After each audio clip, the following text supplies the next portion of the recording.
Welcome back to the What Are You Made Of podcast with your boy, Mike C-Roc. Thank you for listening. Thank you for joining us. Thank you for all of your support with the What Are You Made Of movement. And before I introduce today's guest, I want to remind everyone of the Waymo rule number one, the dominating rule, which is to turn all setbacks, letdowns, negativity, anything that appears negative into rocket fuel for your future. And once you wrap your head around this concept, your life is never the same. You handle things way better and you produce way more than you ever thought you possibly could. This is all inspired by the 10X movement. Grant Cardone, we are recently a Cardone licensee, so we have access to all of Grant's content to be able to provide to you to build your business, better your life, and 10X everything around you. And I'm so excited to be a part of that, to partner up with Grant and his team, who's made such a big impact and difference in my life and my team's life in the mortgage industry at Nations Lending. So I'm thankful for that. So I just want to let you guys know that because it's important. If I don't tell you that, you won't know, and then I can't help you. So I have to get out of obscurity, and I'm going to keep reminding you. So I'm going to ask your forgiveness right now because I'm obsessive with making sure people know things and don't forget things about me and what I have to offer you. So today's guest is a buddy of mine, Jeff Bounds. I met him down in Miami the last time I was down at Cardone's office, and Jeff has 25 years of extensive experience in sales, marketing, and training in the automotive and software industries with senior leadership roles at companies like Dominion Dealer Solutions, InteractiveTel Inc., and CallRevu, I guess it's called, right? Yeah. He has built multiple e-commerce divisions and marketing plans from the ground up, including a nationwide sales and training partnership with Nissan North America. Currently, Jeff is head of the Automotive Platform for Grant Cardone and has developed an industry-first multi-level training platform. Jeff, welcome to the What Are You Made Of podcast, brother. Yeah, brother. Happy to be on. Thanks for inviting me. Good to have you, man. And for those of you watching, the background Jeff has right there is really making me jealous because he's in Miami right now. And although on lockdown, it's still better than the weather's better than Maryland, where I am in Ocean City. So, but Jeff, tell us a little bit about yourself besides what I just went over, and get into what you're made of, brother. Yeah, I appreciate it. It was actually ironic because we're both from Maryland. I grew up in the DC area, like in Prince George's County, a little town called Clinton. So born and raised DC metro area. And yeah, you're right. I mean, the weather down here in Miami, it's hard to beat. And everything's become so unpredictable up in the DC area, man. It's nice to get down here to some sunshine. How long have you been in Miami now? I came down to work for Grant in October of last year. I'd known Grant for quite a while, and Gerard and I actually had been working on this role that I'm in now for, we've been doing the dance for, I guess, like over 6 years. And we had finally come together with a agreement on both sides. And Grant was my, original mentor when I got started in the automotive industry. And, I wanted to be able to come down and contribute some of the things that I've seen like over the 25 years that I've been in this space. So I've come down and actually helped, branch out everything that he's done around the virtual platform and leveraging some coaching components and some consulting components. So it's been a wild ride, and it seems like I've been there a lot longer than October. It feels like I've been there for a couple of years because, as you well know, things move really fast down at 10X headquarters. Yeah, so that's what I wanted to ask you. So we'll get into a little bit about your past, but what has changed in your mindset? I know, look, you studied Grant for years probably, right? You knew about the 10X movement, Cardone, all that jazz, right? And in the car business, that's where it all started, right? Yeah. But what has changed in your mindset since you're actually there, like physically all the time and being around them all the time? Yeah, I think more than anything else, it's just, it's the culture. It's you got to come in every single day and be prepared. You got to have a target, to hit in regards to where you want to go with your goals. And it's just like every single day coming in and make sure that, you can measure your progress towards where you want to go. And you're just around an environment of people that are just naturally creative. So I think that, in nature enhances what you're doing every single day. And it just gives you that momentum to feel like, you're part of something special. Yeah. So when you wake up in the morning, what's the difference in you? Man, that's an interesting question just because I've been really intrinsically motivated for a long period of time. I got early involved in the personal development movement, since I was essentially 21 years old. So I've always been kind of the self-starter.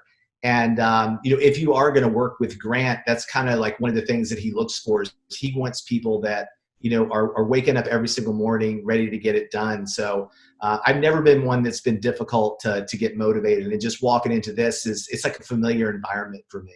Right, right. Yeah, and it's probably refreshing to be around all the same people, like same mindset people all the time, rather than having just a few people on it. Because generally, like in my company, we have, I would say, one of the best cultures in the mortgage industry, probably the best, but in industries in general. But there's still probably 20% and 30% of the people that, you still have to deal with on occasion where you got to straighten their mindset out, and it's just like kind of remind them what we're doing. But there, it's probably I doubt there's one person. They don't last long, right? Yeah, I mean, they won't stay around long. I mean, like anything else, people are people. You're always going to have, the negative ones in the bunch. But, because of the way that, our business is set up, and that we have a meeting every single morning just to keep people engaged. Because to your point, in most organizations out there, you run into situations where you don't have that level of thinking every single day, and you almost have like divisions inside of companies. You have the people that are forward thinking, you have the blockers and everything else. And in our culture and our mantra, everybody's moving forward, to the same end goal. So that's extremely important. And, I think there's a big difference in life between motivation and inspiration. Right? It's like, the thing always starts with being inspired yourself, but then being able to add, I guess, like the fuel in the fire in a motivating type of environment is just, essentially like the perfect storm. Yeah. Yeah. So let's go back a little ways into your past. Give me some examples of things that you've been through that you still feed off of in your past, maybe some setbacks, letdowns, people telling you something in your life, or because like just to remind people, and then for you, Jeff, I don't know if you've heard the story, but when I was 11 years old, I came from a broken home. My dad, when I decided to move back with my mom, was very upset. And 11-year-old kid, I'm sitting in my bedroom, and then he's asking me, "You sure you want to move back with your mom?" And he whips out this wad of $100 bills that he always had in his pocket with a rubber band around it. I always looked up to him for that. Peels a $100 bill off, crumples it up, and throws it at me and says, "You're going to need this when you're living on the streets with your mother one day." Now, that event is not like a victim situation for me. Like I don't operate that way. But what it did for me is a light of fire to, one, never need that money. That's one. And number two, help other people that were giving up on.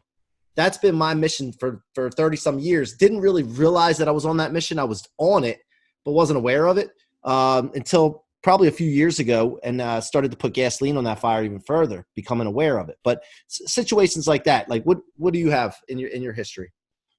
Yeah, first of all, I want to say I love the show, and I love, what the topic is, because I think it's one of the things that a lot of the people, they only see the tip of the iceberg with individuals.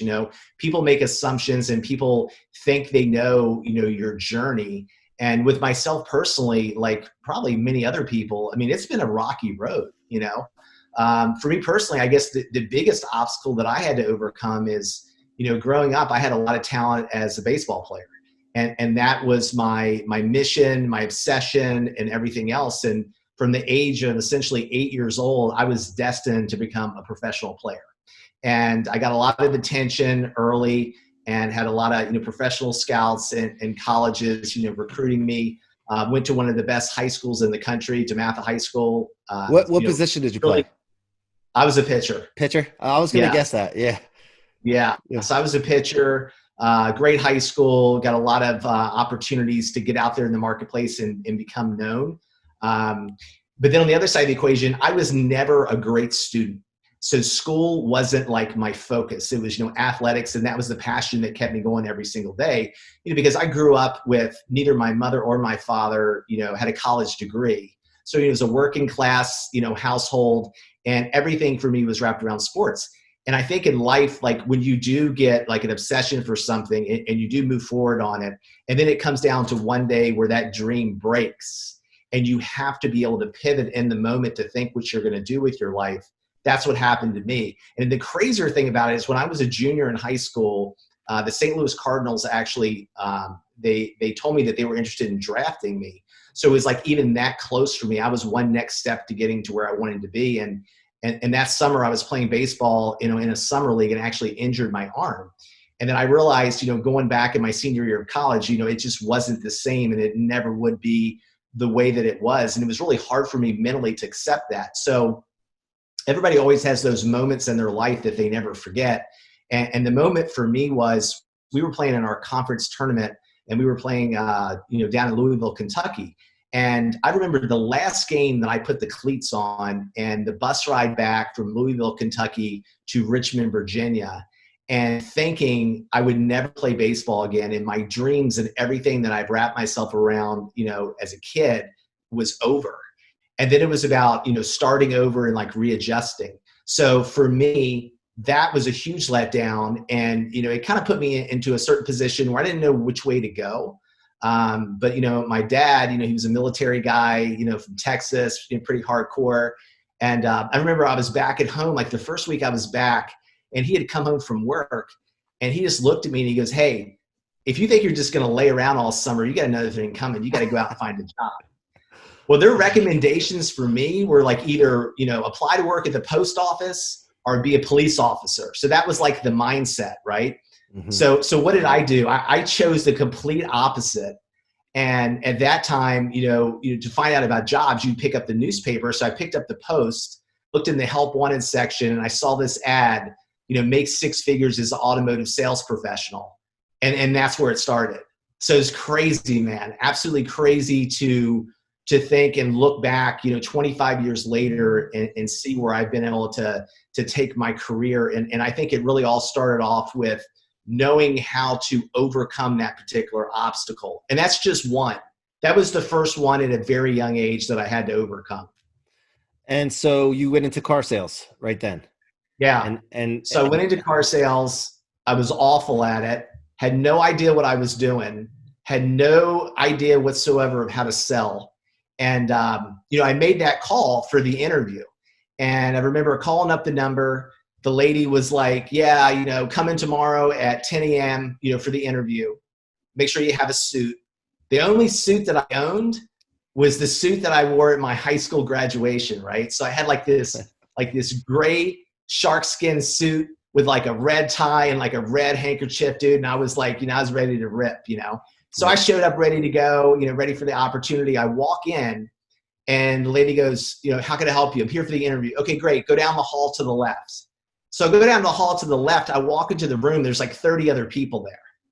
So it's like a group interview. So I go into this group interview, and the guy walks in and he goes, "I got great news for all of you." He goes, "I got good and bad news. What do you want first?" "Good. The good news is you're all hired. The bad news is 90% of you are never going to make it. So here's a box of 3x5 cards. Here's a phone book, and here's a telephone. Go make it happen." And that was my entry point to the car business. So for me, I had to just figure it out on my own. There was really no training back then. There was this guy, Jackie Cooper, that was one of the original automotive trainers. He had some stuff out, some cassette tapes or whatever. But my way of learning was trying to like talk to like the veterans that were there and figure it out. And those guys could care less, man. They didn't want to help out a new guy. They just saw me as another cog in the wheel, so to say. Yep. So it was a lot of trial and error, man. It was getting beaten up every single day by, customers not buying the car, not being able to move through the sales process. And I just got to the point where I was like, look, man, I'm tired of getting my ass kicked every single day.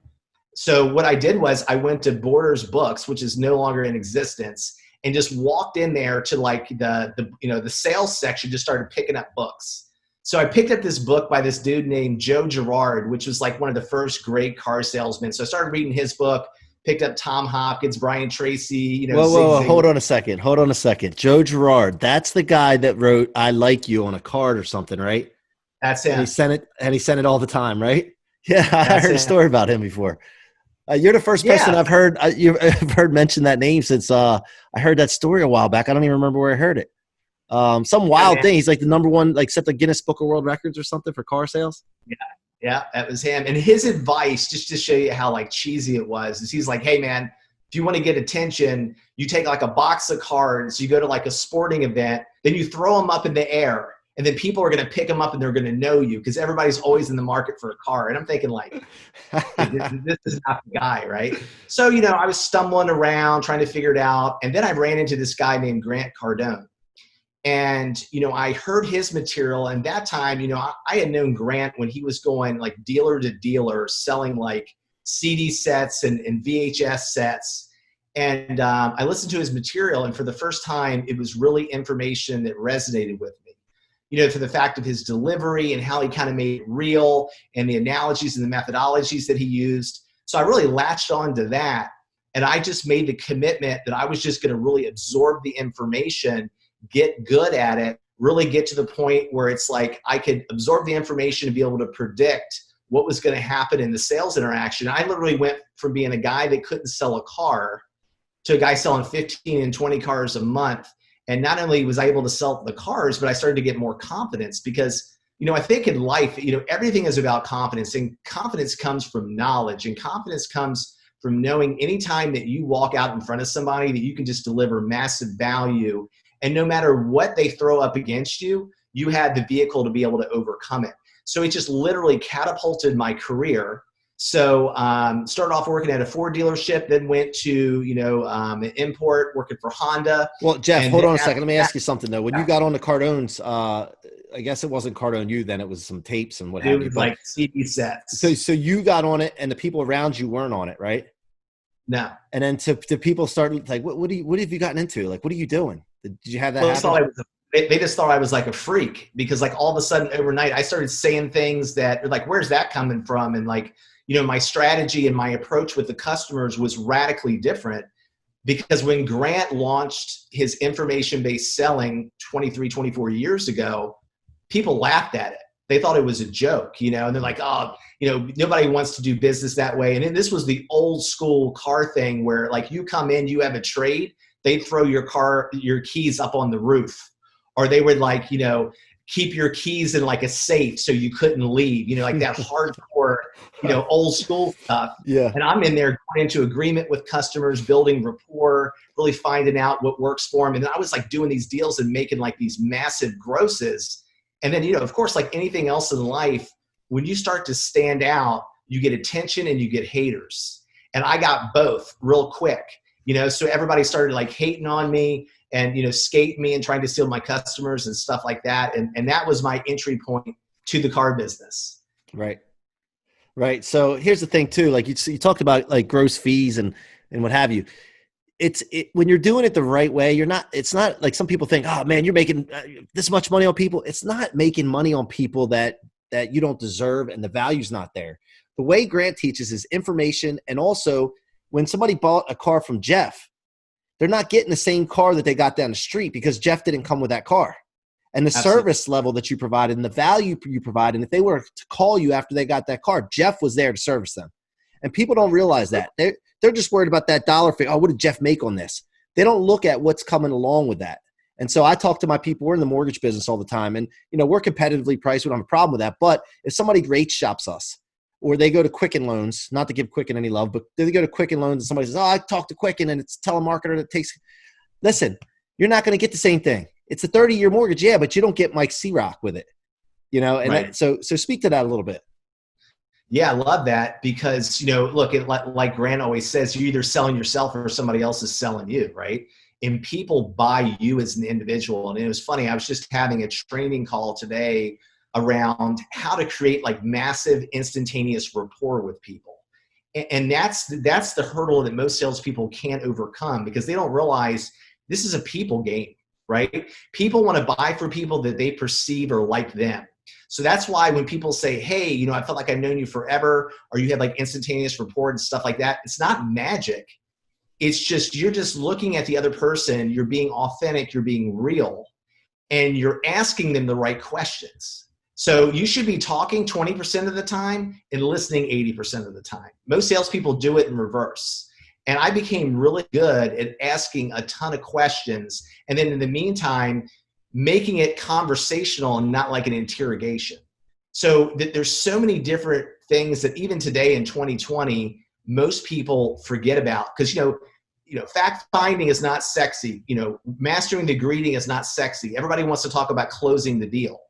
But if you can't master the beginning and you can't master it from hello, you're never going to close anyway. And really today, you don't have to hard close people because if you do the process right and you ask the right questions, people will tell you everything that you need to know to be able to put a proposal in front of them that makes sense. And then they're going to go into agreement and they're not even going to know why. Right. It's because you got into their mind and their map of the world. It's pretty simple. Yeah, I mean, we used to call them laydowns or rollovers because you did your job up front. It's not because they just Yeah. happen to be a rollover or whatever you want to call the old colloquial languages that we Lay used in down. the sales Yeah. laydown. I started in sales in 1998, officially making money in sales. I was selling golf balls when I was 8 years old on the golf course, but I got into in-home sales. I was selling water treatment systems, and we had one of the highest priced systems on the market. And I think it was Rainsoft. And we'd go in homes and do a presentation. And if we did a good presentation like the way we were supposed to, ask the questions and like you said and listened, you like it was like laid like just so easy. I mean, you would think to Yeah. yourself, I can't even believe this is happening. When we half-assed it though, or you prejudged the people because they lived in a house that you didn't think could afford something, that was the end of the game, because then you're fighting at the end and you're trying to cut the price and all that just to try to get a deal, or they kick you out of the house and you're wondering why. But it all starts from the beginning, like you said. I've known that Yeah. for years, and it's a you know. But anyway, so what's changed in the car business since you started till now? By the way, have you seen the movie The Goods? Jeremy Oh Piven. yeah. Are you Yeah. do you like watching comedies about your line of work, or do you Oh, like? absolutely. Okay, Because okay. the reality is there's so much truth in them. I mean, the first movie was used cars, Yeah, which yeah, I yeah, can tell you for sure, I started in the car business in the 90s, and that was pretty accurate. yeah. Pretty damn accurate. And then there was a movie called Suckers, which Didn't was see that. hilarious. It's also spot on, really accurate. Then they came out with the movie The Goods. And the problem is that the car business has gone a long way since I started. And I think the first thing that really changed the game was when they came out with customer service index. Because before, you could say whatever you wanted to say, do whatever you wanted to do, is like it was in the movies. And then when the customer service indexes came out, things really started to change. But the reality is that the perception of the actual automotive industry is identical to what it was in those movies. They don't trust salespeople. They think they're slimy, and they think it's just your scumbag, so to say. So it's a very difficult business, but I will say that if you can master the automobile industry, if you can master the mortgage industry, you can do anything, because it's probably two of the most difficult businesses on the planet. So it gives you like a little bit of grit, so to say, to be able to continue moving forward, because right from the beginning, people are already like really skeptical of who you are, if you're going to rip them off, and they're thinking about you versus the bad experiences they've had in the past. So you learn real quick to be able to overcome those things and be able to address them right away. Whereas some people that go into the sales game, they never have to experience this. So I find a lot of people that have gone from other industries and been extremely successful and stepped into automotive fall flat on their face, because it's a totally different animal. Yeah. Now with COVID-19 and everything that's going on now, and people can't have dealerships open, what do you see coming out of this pandemic that's going on? How's that going to change the car industry, and how's it going to change training of automobile salespeople? Yeah, that's a great question. I mean, because what's going to happen through this whole situation is it's going to pull the future forward. They've been talking about in the automobile industry for years that the model was dead. And, Grant has always been a big proponent of that as well, saying that, hey, nobody really wants to go to a dealership anymore. People want to have the cars come to them. They want to do more of an online transaction. I mean, look, I've even seen this since the internet started in the car business. People are doing transactions, via email or on the phone and coming in and picking up the car. So now you have these companies out there like Roadster, Carvana, and other people that essentially have been looked at as disruptors in the space because of what their business model is.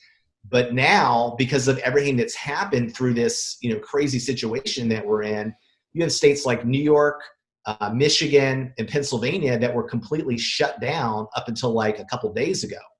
Now, what makes this interesting is the dealers that were forward thinking and actually implemented these online virtual retailing sort of processes were still able to survive through this downturn and create an incremental sales funnel. So now that they're back in business, they're just facilitating the delivery of the car. They're not starting from ground zero.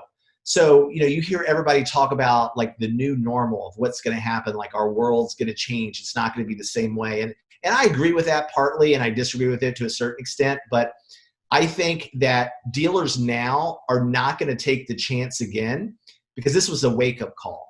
Because, in life, when change really is implemented, it's usually during a situation that you go through that's very, very tough. and your back's up against the wall and you're forced to sit back and reflect. And that's really what the automobile industry is doing now. And not just the dealers, but even the manufacturers are going to start pushing this. So it's going to look totally different moving forward for the consumers and for the dealerships. What about training though on the sales end or the training part? What's going to change about the training that you guys do? Yeah, that's a great question. So training, it's continued to morph, through the years. I mean, the traditional sales process is going to change. So now it's going to move more towards like a customer experience type of model. It's going to get away from, the old sales process. So training is now going to be wrapped around how do you deal with an online customer? How do you work with customers where the majority of your communication is phone driven and internet driven and you don't have the showroom traffic? So it's basically just getting like the industry to embrace technology that really in the past they knew was important, but because the economy has been so great and so many people have been flooding their showrooms, they've never really mastered it. So, phones become important. Responding to people on the internet becomes important. Follow-up has always been important, but now it becomes paramount. How to get great at it, how to do virtual meetings, what we're doing right now. I mean, so many dealers could be doing these things, virtual test drives, virtual walkarounds, all these different type of things. This is going to become front and center, and it's going to force them to embrace it. Yeah, delivering cars instead of having the people come to you. I mean, that's the way all the cars I buy now, like I'll sit in my office, make the phone call or whatever, email, and then I'll let them know, hey, deliver the car to me or I'm not buying it from you. I mean, that's just the way. Not maybe I'm a prick, but I'm way too busy to be driving to the dealership and sitting for 2, 3, 4 hours. They can do all that stuff. I know what I want. And I guess, I mean, there's probably some people like me, but I don't want to be a jerk to the people because I appreciate salespeople because I am one. But I just want to get to the bottom, like just get not to the bottom line, but just get to the end. Give me my car. Let's go. No, and I've done the same thing. I mean, I haven't test driven a car in probably 5 years. And it's like I do everything, online and in conversation, and I show up and the paperwork's ready and I do what I have to do, right? Yep. But, a great point around this is if you look at the grocery industry, the grocery industry, it first really started to pivot when Bezos, acquired Whole Foods, and it fell under that Amazon umbrella. And now through the COVID-19, I've been getting all my groceries delivered through Amazon, through Whole Foods. Right? Yep. And it's like, now that you've become used to it and it becomes the new normal, are you really going to want to go back to the grocery store again? How is this going to affect other grocery chains that don't have this built out the way Amazon does? Because, I was just reading something today. I think like Bezos has gone up in like, I don't want to say it's like 25 million or $25 billion through this crisis. I mean, Amazon, like he is hiring people like left and right because his model works. Everybody wants to be a hater, but it works. It kind of makes you wonder what's going to happen with us, like just people's social skills.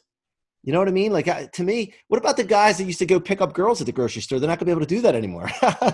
but just being at home now with that happening, it frees up. You're gonna have more time to do things. But I think that there's gonna be something. I'm trying to think of some things that are gonna come out of this.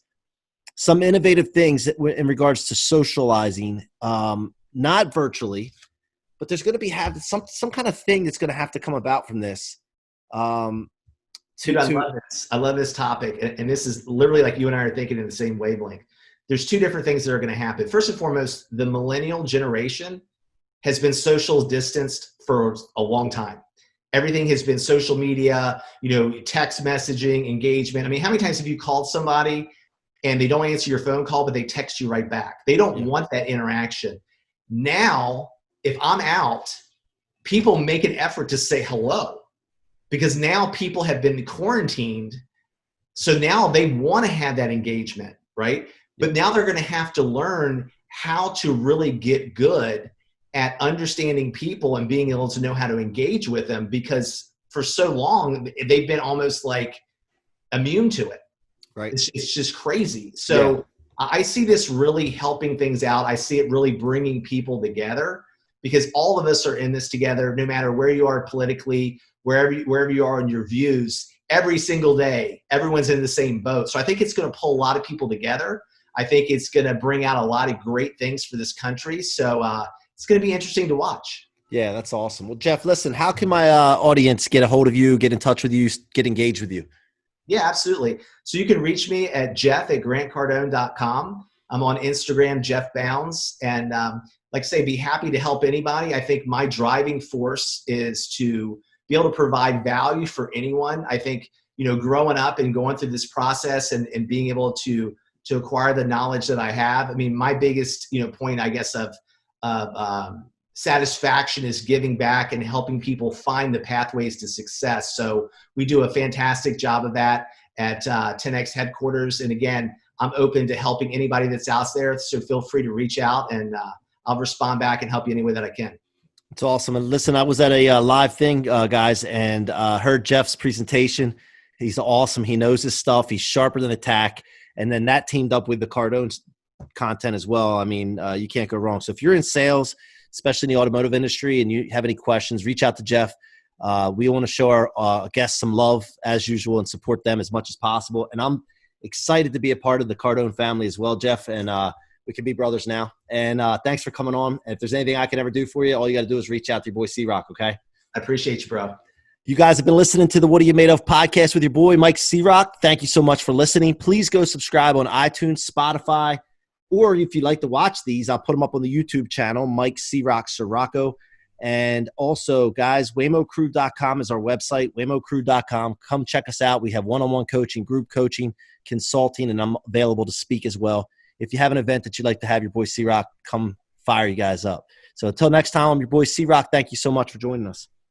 Thank you for being a part of the What Are You Made Of podcast. So that you don't miss future episodes, please rate and subscribe to the What Are You Made Of podcast on your favorite listening or viewing apps, and follow me on your favorite social media platforms. I would love to hear your stories and past experiences and engage with you further.